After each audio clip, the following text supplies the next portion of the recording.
This episode is sponsored by Bigger City. Thank you so much for supporting us and helping our show to grow. Just a heads up about tonight's episode, listeners. We're in the middle of weight loss season.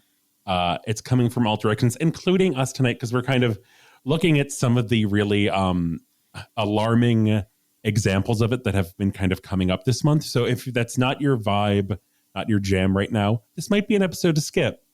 Maybe go back to, I don't know, what's a fun episode we did a while ago? One of our Valentine's Day episodes to get yourself ready for binge Valentine's Day episodes ahead of our upcoming Valentine's Day episode. Maybe instead of this, if you don't want to listen to some weight loss discourse.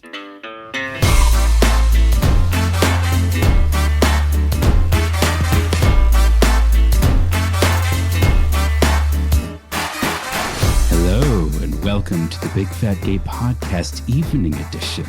My name is Michael Willer, and I'll be your Chubby Chaser co-host for the evening. We're just chilling right now. We've got good vibes going on. It's almost 8 o'clock at night. If you have soft jazz ready to go in the background, I'm leaving.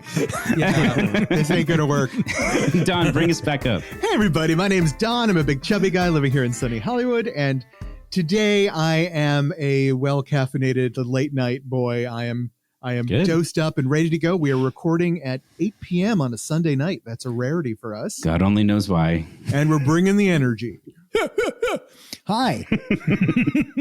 I'm Dan Oliverio, author, public speaker, and chubby chaser. And I had hoped to have like a nice cognac for tonight, maybe a martini. Ooh. Although I'm feeling more in a cognac mood.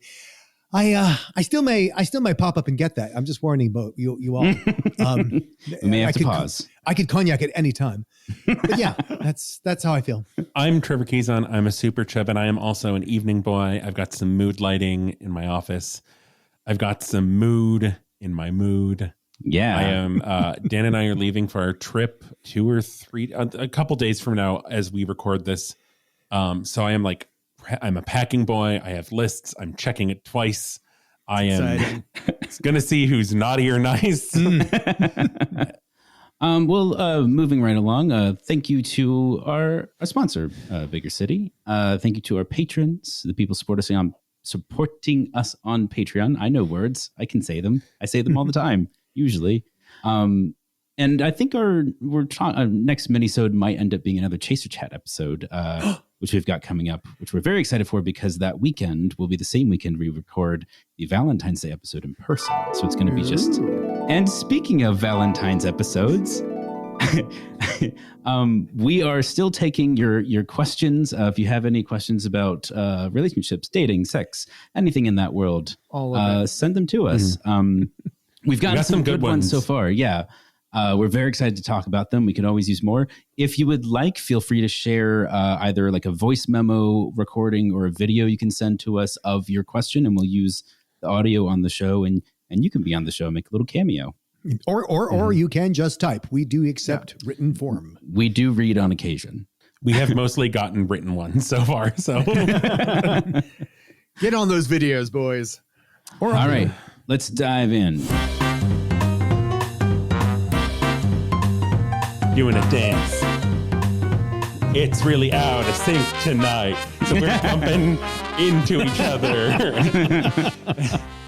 We're going in hot to pop culture tonight with a story from the BBC. This story came from a Simpsons meme group on Facebook that I'm part of. Really? That is how I found out about this. It is just like, it was a Dr. Nick meme, and it will make sense when we introduce it. That's highly appropriate. Yeah. Yes. So the BBC was doing some investigation about these people are going to Turkey for weight loss surgery. And one of the undercover reporters was told to eat and eat and eat to gain enough weight to qualify for weight loss surgery.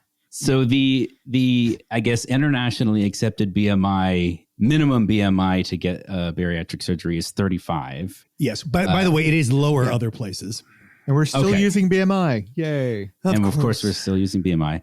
Well, how else would you be able to tell if somebody needed to surgically lose their weight? Well, I mean, it's for fashion anyway, so. Right. One of the points of the article, though, is at no point did the clinic actually weigh them or take their height. So they simply told the doctor anything they wanted to. And in some cases they said 29, in some cases they said 25, in some cases they said whatever. But the point was that the BBC is making is that at no point did the medical establishment check because it was irrelevant to them. Right. Yeah. Wow. What I found interesting was, so in this story, they then also talked to, I'm assuming it's Jill. It's with a G, but let's say Jill. Jill Baird, who is runs a cosmetic surgery business in Glasgow, and how she frequently turns people away, and like they check the people's pockets because they will have weights in their pocket when they weigh weigh them. themselves down with rocks in order to hit that BMI. Yep. This is a So lot. smart. Also, there's brave. a link through to another BBC story in this, that the headline is 7 UK patients died after turkey weight loss surgery. Yeah, Oh, but how many died in England is my question. It's not like they're setting this up like it's this awful Turkish clinic, whereas the point is that you can only do it if you look. It's happening all over the place. Yeah, and people it's do medical die. tourism. We go to Mexico. We go to Costa Rica. They just happen to go to Turkey. But my point is, you don't have to leave the country to get botched surgery. This happens all the time in Western countries. Yes, But it's so much more fun when you get to attach a trip to it. yeah. And in order for, like, you can only get botched surgery as a thin person if you go out of the country. Someone who wants, is not considered fat enough in the UK can be maimed if they go to another country. Oh, that's right. Unless I think one way, he says it several times in this video, and one of the ways he was like, eat lots of snacks. The guy Between in now the and video is very clearly, there's something wrong with him. There's some narcissism thing going on where his introduction. I mean, he's a was like, salesman. you're so lucky you get to be operated on by the most attractive man at the hospital is his introduction. I just think it's so bizarre because so frequently, fat people are told, like, well, in order to be, for us to be willing to give you this surgery, we have to see that you'll lose weight first so that we know you won't just, So like people will have to lose something like, 50, 100 pounds, whatever, before a doctor will do the surgery on them. And it's just so weird. It is so bizarre. It is. I'm sorry. Is there no one else? What really gets me is, yes, of course, they're performing the surgery under shitty conditions. That happens a lot of places. That happens even in Western countries. But are we not going to talk about the fact that people who are thin are trying to get weight loss surgery? Why would we talk about that? I mean, but the fact is, any medical professional encouraging you to engage in a behavior in order to get a medical procedure seems like very bad advice. Well, especially when that behavior is counter to what the procedure is supposed to be doing. Like that's... We can give you the lung cancer stuff as long as you smoke another pack of cigarettes a day. I don't know what the hell I don't know. Well, again, we need to look at who is wanting all this surgery. And the motivator for wanting it. That's what's important to me. The same people who are, shelling out $1,200 a month to take Ozempic purely because they want to get thinner. well, and I think that's the perfect transition point. Yes. Yay. For our second article. Yeah. Bad vibes all around. Yeah. So this piece This one I just found interesting, really. This is a story from the Washington Post, I think. It's an editorial. It's an opinion piece. But basically comparing the current push for Ozempic drugs and weight loss drugs as a quick, easy solution, and comparing it to the pressure that parents receive to give their young children braces and orthodontia work. Right. So in orthodontics, you would say to the parents, like, oh, your kids need braces because they have crooked teeth, which will result in dental health problems. They say they're very vague. They say problems down the line, which is nebulous. Which is really referring more to social pressure than medical pressure. Mm-hmm. Right.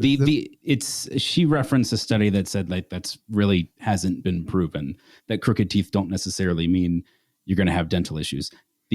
But her pressure that she felt as the mother in this situation was, my kids have crooked teeth and they're going to look unusual and people will treat them differently because they don't look, normalized in our society. And the parallel, of course, is that, they're currently researching whether or not Ozempic can be given to kids as young as 6.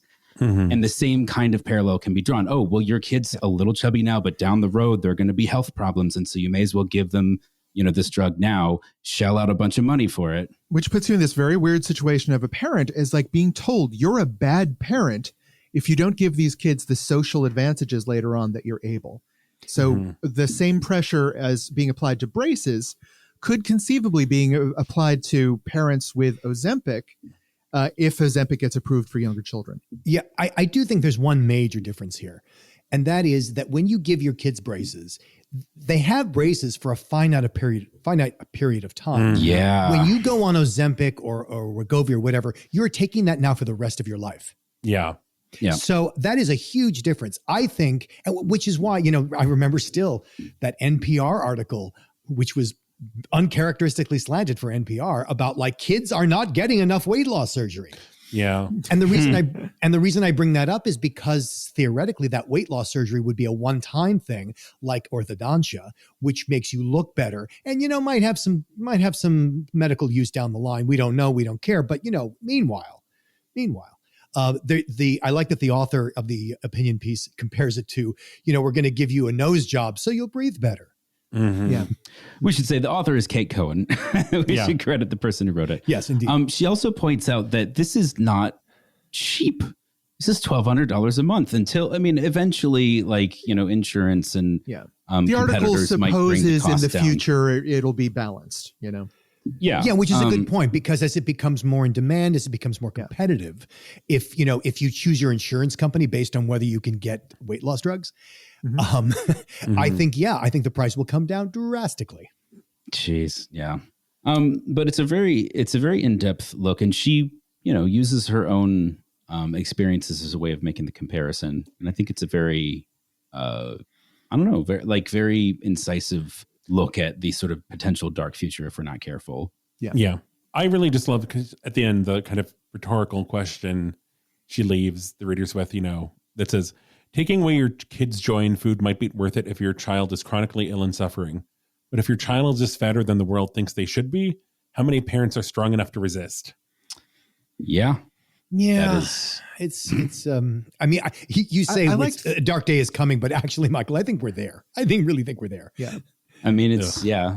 Yeah. It's definitely a short-term thing before this thing starts getting approved for younger kids. If I recall correctly, right now it's approved for use into kids down to age 12. I'm sensing a theme here with this evening episode where everything is considerably darker, including the actual light that we're doing the episode. Yeah. I think that's but Fat Watch is going to take us into this light for at least a little bit. Yes, please go on. It's a nighthawk tonight. Inhale. It's a cool breeze. We're having a good time. We're holding hands. It's Peter Pan vibes, Everyone's looking up your night skirt as we fly over London. As you soar overhead. Over Seattle, really. Yeah. Michael's got a top hat. I've got a teddy bear. John's got an umbrella. Mike, I'm just on the floor barking. Nana. Michael is the one with the teddy bear, I will point out. Not that I want the teddy bear. Okay. The Seattle FatCon was a rousing success. We have an article in mynorthwest.com. We have an article written by Mickey Gamez. Games? I don't know. Read it yourself and you tell me how wrongly I pronounce it. Oh, God. But FatCon apparently was just a really delightful experience, which, we know this, but it's really important that people be able to have a space where, as she says, I'm probably going to sit there and get emotional, but it made me feel so recognized. To have a place to be, a woman in a bigger body and to feel normal and like you're around everyone else like you is a really big deal. And just to do a little recap, FatCon is basically a convention where you have products, services, artwork, advocacy, all about fatness. And class, they said over 30 classes, or workshops. Not classes, but workshops. There we go. Yeah. It's exciting. Is it associated with the one we talked about in Philadelphia last episode? They're two separate things. The Philly thing, Philly FatCon, I think was not originally going to be a FatCon. I think it was going to be like a one-day thing, and it just kind of Ballooned. Yeah, I was trying to come up with a not a fat pun, but I just kept thinking them. So, ballooned, expanded, blew up, took over, and it was it's very cool to see. We had the coverage in our first year at the episode. We Philly FatCon. We have this now. I was hoping there'd be more coverage of this, but yeah, I think part of why there was not was, I guess there were some conservative news outlets that were trying to like get in and troll. But the Seattle chapter of Dykes on Bikes came and acted as security for the event, which I love that. Oh my God. That's so amazing. Yeah. It's unbelievable. I was trying to think of if there were like, there's Dykes on Bikes, and like, are there bears on some sort of bears on Vespas? Yeah, Vespa. I don't. What are the bears? Because I feel like a bear is the best proxy for Dyke, and I don't know what transportation bears on buses. I don't know. I'm picturing those little Shriner cars. Oh dear. A different kind of bear, Don. Different kind of bear. Oh, no. I think if you had a gay male event, you would still hire Dykes on Bikes. Yeah, that would be true. I would actually, that's who I would want. The best security. One of the things that, it's not a pleasant fact, but one of the things I did read about this event was there was pushback, and the standard, they're advocating for bad health. For fat people.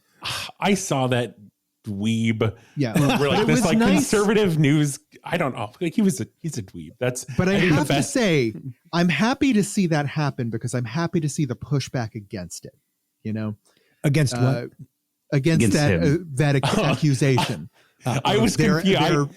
They're advocating for bad health for fat people, because there was pushback, and it's nice to see that. Pushback against the pushback is what you're saying. Yeah. I was having trouble following. Sorry. Yeah, I was like, Don, I couldn't understand what you were saying. I couldn't understand what you were saying. There was pushback against the pushback. Yes, right. It gave the supporters. People were standing up against the pushback. Yes, and pushing. How many more times can we say pushback before one of us loses their fucking minds? Okay. Well, we've made an appropriate mess of that one. We're 0 for 3. How about we move on to our main subject? Yeah.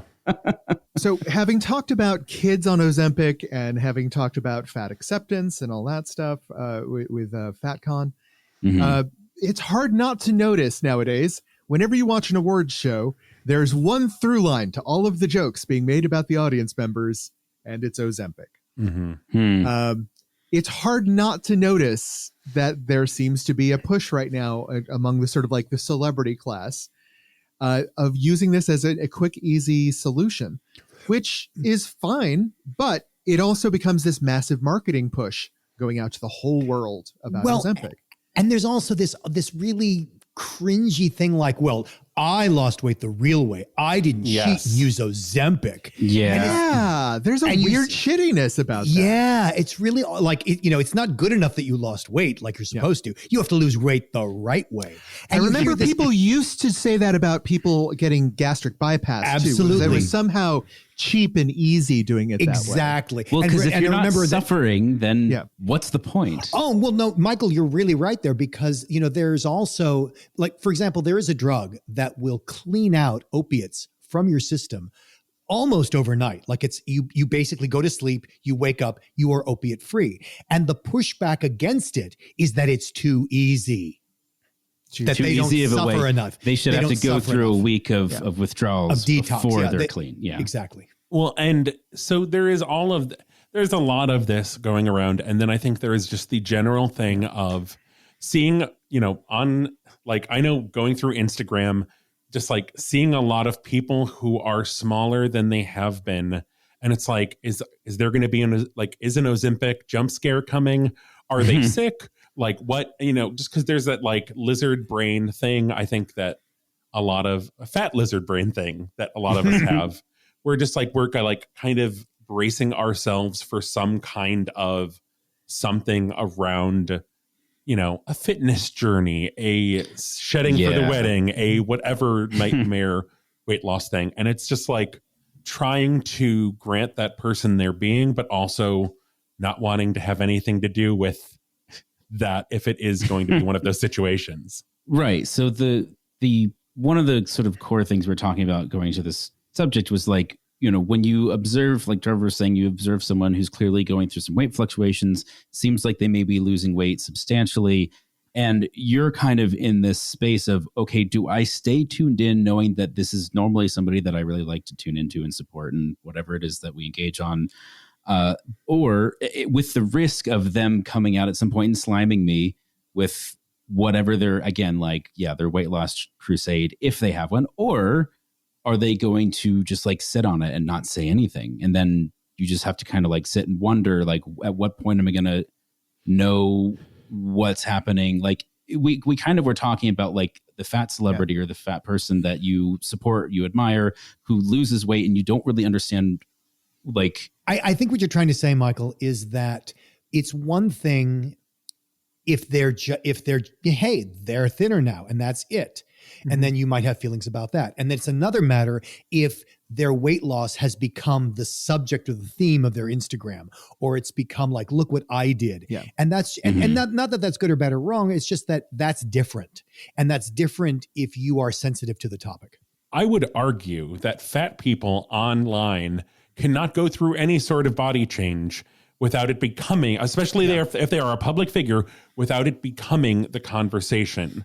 Whether they want it to or not. I think it's everybody. I think it's everybody. I think it's especially true of fat people, though. Like, if one of the things that people have defined you as part of your celebrity is being fat, and that changes, that people zoom in on that like sharks to chum. Or if you gain weight and you're a celebrity, or if you gain weight and you were just people liked you better before. It's all about, do people like you better before or after? And that's about your weight for some reason. To underscore it, like I think like some of these celebrities that have lost weight on their own, like Rebel Wilson, Jonah Hill, specifically the ones I'm thinking of, like they weren't talking about their weight loss. They weren't bringing it up. They weren't trying to. Everyone came at them about it. Right. So whatever their position was about it kind of got lost in the media hype around it and the finger pointing at them. There is an interview with Jonah Hill where the interviewer absolutely will not let go of this issue and trying to always bring it back to like, so do you think your career is over now that you lost weight? How do you feel now that and Jonah Hill is just kind of he starts looking at the crew going like, can we move on? Like, is this really what you want to talk about? Like, he has to shut down the interview because the interviewer will not let go of it. Yeah. It's kind of ridiculous. I remember, Trevor, do you remember the name of the actor who plays the best friend in the Tom Holland Spider-Man movies? Ned. Oh, yeah. Oh, Jacob Batalon, I think. Yeah. So he ended up losing a lot of weight. I think it was around the time that they were shooting No Way Home, and then afterwards, and you can kind of see he's a lot smaller in No Way Home. And I feel like that's a good kind of like, as far as somebody who loves to see like amazing fat people doing amazing things, taking actors as an example, like you want to see people kind of like in your community, right? Like you want to see like, representation. And there's kind of this weird mixed feeling where if somebody, loses a bunch of weight, but they don't slime anyone about it, they don't make it this crazy thing, like they're not being, aggressive or, finger waggy about it. They're just living their life. They lose weight, but then there's that sense of loss, like somebody who was a representative of the community who we got to see being a fat person is no longer there. And it's not that that's a terrible thing so much, is it's just like it's a complicated feeling. Well, and it's also how careers get affected. Yeah. Well, and I think what, like, so in the case of Jacob Batalon, like, he lost weight and whatever, that people lose weight. He did not make it into like a, I don't know, one of those very aggressive reels where it's like hardcore music. And then it's like, and then I like punch my way through the fat picture of me. But it is like, I could not keep I don't think I unfollowed him, but I think I muted the post because like every time he would post a new picture, all of the comments were like, yes, King, get it. Like you lost, like it was just all commenting on the weight loss. And it's like, I just can't, like, I don't want to see that under the picture. And that's a fair reaction. I remember with Rebel Wilson specifically, when she was unveiled in her new thin body, I don't remember her bragging about anything, but I do remember a lot of news stories, new improved Rebel Wilson. Rebel Wilson reveals her amazing hot new body, you know, like all of these qualitative judgments coming from the outside world being pointed at her, which again is making me feel like living in her old body, I am not acceptable, you know? And it's no coincidence that, you know, in particular, she's a woman and she's from Australia, I believe. And so you have the Australian and the UK press who they feel it is their job to beat the drum on weight and appearance. They got to keep that flame alive. They feel like that's what sells papers for them. You know? Well, the Australians' primary exports is hot blonde people, so they really have to keep their numbers up. So one of the things that I thought was really interesting that came up in our sort of pre-show call was the idea that when you have an identity of some sort, like I'm a gay man, right? That is a part of my identity. That's an unchangeable part of my identity. It's just who I am. And that is, in most cases, I would say with most kinds of identities, that is just it. It is just the truth about you, unchanging, or at least not something that anyone else can go in and like make different. And yet the idea of fat as an identity and something that can change over, you know, in a person, maybe somebody was thin most of their life and then they gained a bunch of weight and now they're in this new community and they have to grapple with like maybe not wanting to take on this identity, but it's there whether they have it, you know, want it or not. Yeah. Or the other way around, losing access to a community potentially if you lose a whole bunch of weight. I mean, I think also just like being a part of a community that you don't necessarily have any interest in being part of. I think that's always one of the weird things about discussing fat celebrities on the podcast is because there are people like I identify as fat and I never know what language some people use around their bodies. And in part of like my fat politic, like I think I will, you know, unless someone explicitly says, don't, you know, use fat to describe me. Like if, I don't know, if Lizzo had written in and been like, I don't want to be part of anything called Fat Watch. I mean, it used to be Lizzo Watch. But the point is like so often fat people in the public eye are thrust into this position of like representing fat people because they are fat and they are public in the same way that like, you know, I think the reason there are a lot of closeted celebrities in Hollywood is because they do not want to have to represent gay people. They just want to try to be able to, you know, not be impacted by that identity. Yeah. Fatness as an identity that is a social group you can be shoved into and not want to be there. I wonder if we can shift it a little bit. And we don't have to, but you know, there's a day-to-day of this. There's a day-to-day experience of, you know, you're on Bigger City and somebody that you like has lost weight, somebody you like has gained weight. And, or you meet someone at an event, or you meet someone at a goddamn party, right? They've been known to happen, parties. And you meet someone and they're like, yeah, you see, like, look at me, I lost 60 pounds. And the comment is meant to solicit a reaction from you, a congratulations, or something like that. And I think that's something we may not talk about enough is just the day-to-day interactions with people, either online or in person, when someone's body has changed and you don't know if they want to be noticed for it. Because sometimes they do. I don't know. I think a lot of the time, like I'm trying to think of an instance where someone has lost a lot of weight and it has not been a like before, like I'm doing before and after poses, like, or like a hell yeah, I'm, you know, killing it at the gym, whatever. Like, and I just think I would not necessarily comment on it, but that's just me. And because I know like I have been very sensitive to those comments in the past. So I am inclined to like not really comment in someone's body. What do you do? What do you do if they present it in a way that you are being asked to comment? Yeah, like it's expected. I think I would be like, cool. Yeah, cool I mean, what I usually do, because I'd often get said to me like, can't you see, Dan? I'm part of your club now, and I'm like, and they want me to have a reaction, and I usually say something like, "Wow, are you happy about that?" Yeah, that's what I say. Or I'll say, do you feel good? Yeah. Or it looks like you're happy about that. Yeah. It doesn't happen often, but it has happened before. And my instant reaction is to it's almost like that sort of, what was it, like the verbal wushu we were talking about, where you sort of deflect that's back so to the interesting. person. Yeah, that's so interesting. I mean, that was my first, when Dan was talking about it, I was like, can I use that? Like, yes, you can. Yeah. I lost 50 pounds. That's so interesting. What it boils down to is like, we're all basically empathic people. If somebody's presenting something to you that they're excited about, you're going to try your best to be excited for them. They're doing something that they're happy with, right? Yeah, that's not that hard. But we might have an opinion about whether it's a good thing to be happy about it. That's where my it sort of sets off my radar a little bit when it's like, I personally don't want to perpetuate the idea that losing weight is good. Go lose weight if you want to lose weight. That's fine. I'm not saying it's bad either. Yeah. It just is. You just lost weight. Mm-hmm. Great.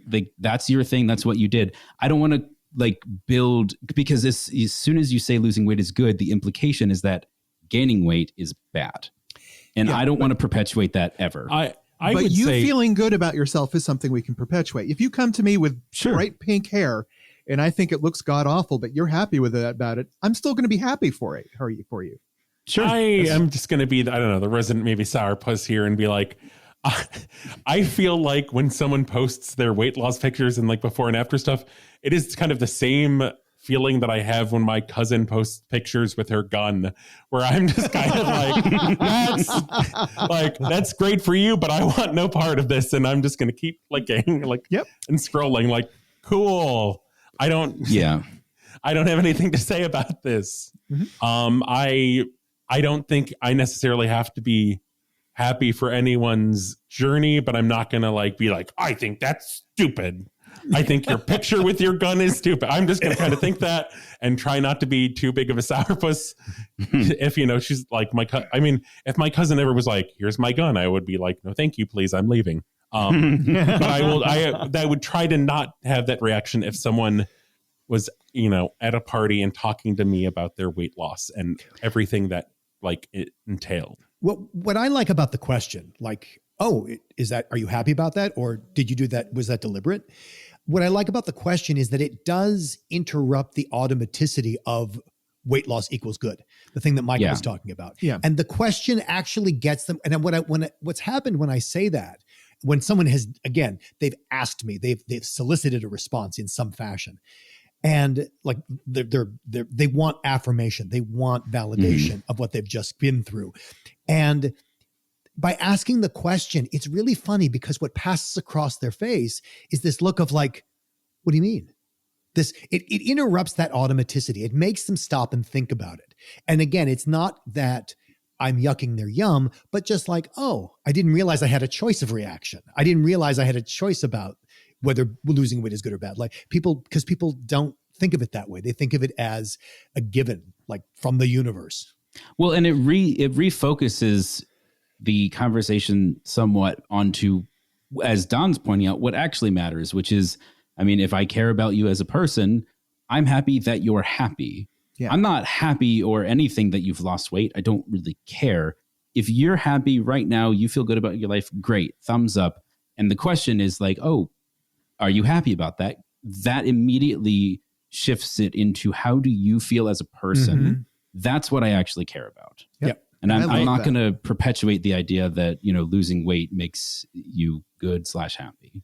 I think that is a great way to be able to reframe it, because so often I am just I really don't want this to turn into a pitch about whatever. I don't care about keto. I know that I know you can eat all the beg eggs. Have and you bacon heard you the want. gospel of paleo? Exactly. Yeah. Making your own mayo. Yeah. And I also think that because usually a lot of times what follows up is, of course, healthism that, well, of course it's good because, and then they start trotting out their health statistics. And again, I found myself in the position, again, I don't want to start an argument about health and nutrition. I really don't want to have this conversation right now with this person. And so I'll just say like, oh, well, that's a really interesting approach to that problem then. Like, I'll just say, oh, what an interesting approach. Or like, I'm glad you found an approach that works for you, you know, and just that it's not the only thing they could have done, you know. It just keeps coming back to, that's so interesting. Yeah. Just like taking a little sip of your drink. Or like, I'm glad you found an approach that works for you.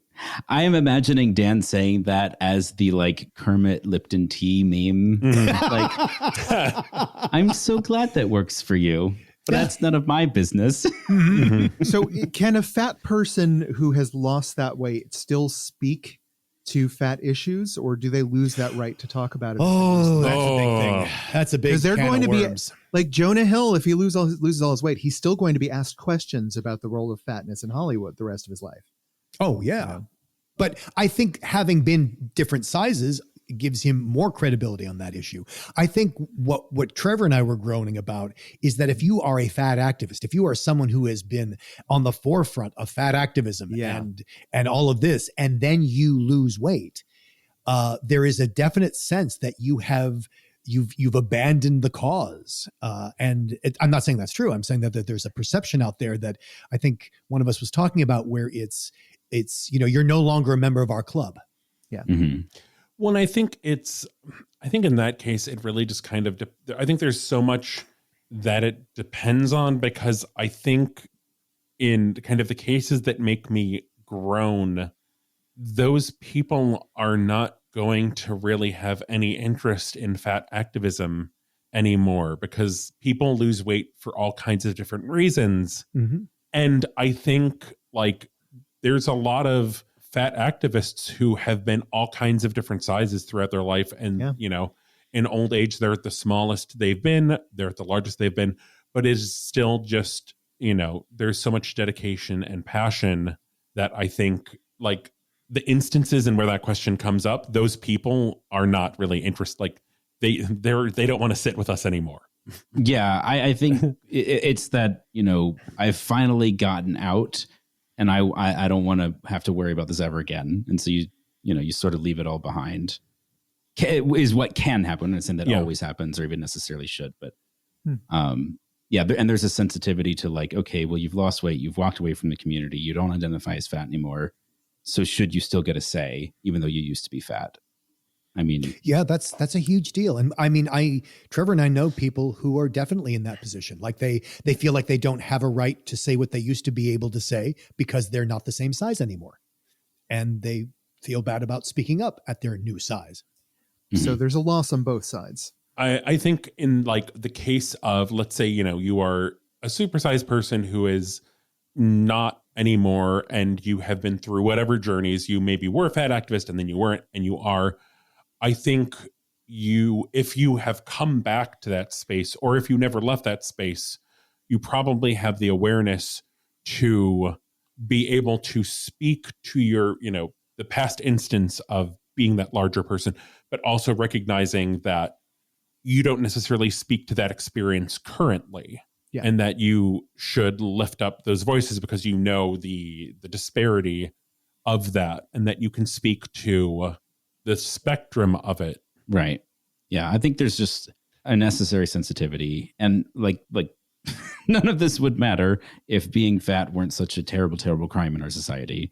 Like it just wouldn't matter. Like you could lose weight, you could gain weight, and nobody would care. And so, exactly. I mean, to make an analogy, can you imagine if, there was a whole group of left-handed people and some of them started using their right hand, and there was all this talk on social media of why have they started using the other hand? Of course it wouldn't happen, because it's being left-handed is no longer stigmatized.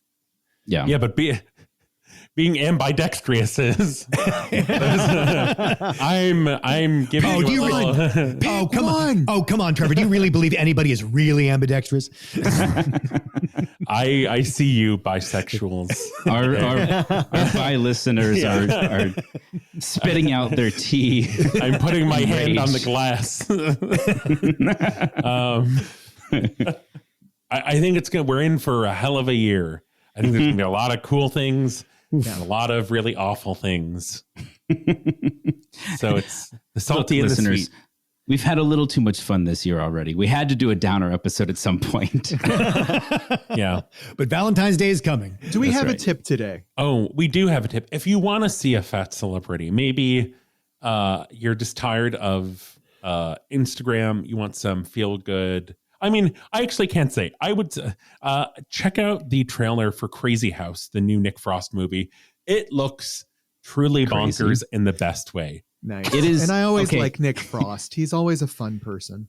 Imagine, the trailer is very short, but imagine like an old school, like 90s classic, like sitcom, like sitcom with an audience. He's like the fat sitcom dad doing everything comically wrong. Mm-hmm. And everything's just spiraling and out of control. The whole house is being destroyed by his shenanigans. And finally, he just sort of snaps. And it goes from sitcom to horror movie. Yes. This is the movie that they've made. It's a little hard to tell what to expect because, again, the trailer is really short and it's basically, I think, just one scene condensed, or maybe just like the inciting incident condensed down. But it's Nick Frost and he looks hilarious and amazing. He's always amazing. I think he's doing a Southern accent. Is that right? Well, he's doing it. He's certainly American. Yeah. Mm-hmm. For some reason, the conceit is that he's American. By the way, the filmmakers, I think, are from the Netherlands, but it's their first English language thing. And Nick Frost plays a Christian dad, which was apparently very important to them. Oh, I didn't catch that part. Yeah. Yes. I am just loving this kind of like new genre of exploding sitcom world. Like we had it with WandaVision. Yep. The show Kevin Can Fuck Himself, which actually was like very good. That was amazing. I was not prepared for it. And now Crazy House. Everything's spelled with a K, by the way, yes. If you decide to search for it. Although I'm sure it will still come up if you hit Nick Frost. Mm-hmm. In which there is no K. In which there do we have a bit, Don? We do have a bit. All right. So since we were talking about people's perceptions of sizes today, I thought we'd take a moment to think about how inaccurate we tend to be in our observations about size and space. And it's amazing how far off we can be. It's hard for us to grasp these things sometimes. So today's questions all deal with measurements or time and like distances or volume, that sort of thing. So we know that there is a lot of space in space, right? So between the Earth and the moon, there's a good distance. There's a pretty good distance. You can fit a lot of stuff in there. All right. Which of the following would fill the most space between the Earth and the moon without going over, right? Without overfilling it. Okay. Okay.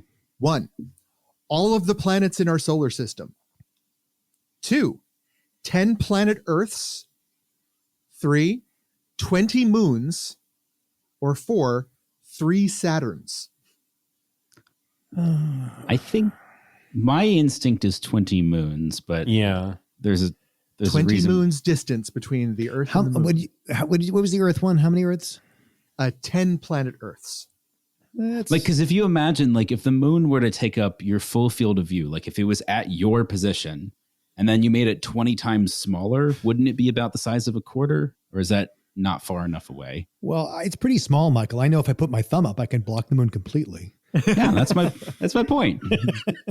No, that can't be right. It must be more distance than that. No, I think, 20 moons. I'm going to say 20 moons because 20 moons? It makes my head hurt. No, I'm going with the 10 Earths.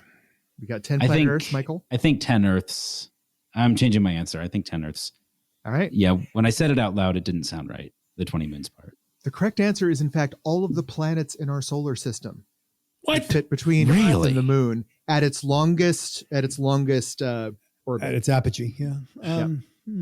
Okay. I found that pretty impressive, but yeah, it gives you an idea of just like how big You the could spaces fit are we're talking Jupiter about. between Yep. the Earth and the Moon and still have room for every other planet in our solar system. That is correct. That is according to Wikipedia, I believe.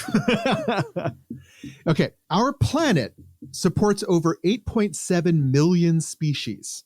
Okay, one way we measure how dominant a species is by its biomass. Okay, biomass means how much carbon that species, that individual creature has in its body, and then spread across the entire species is the species biomass on Earth. Okay, what individual species on Earth has the most biomass?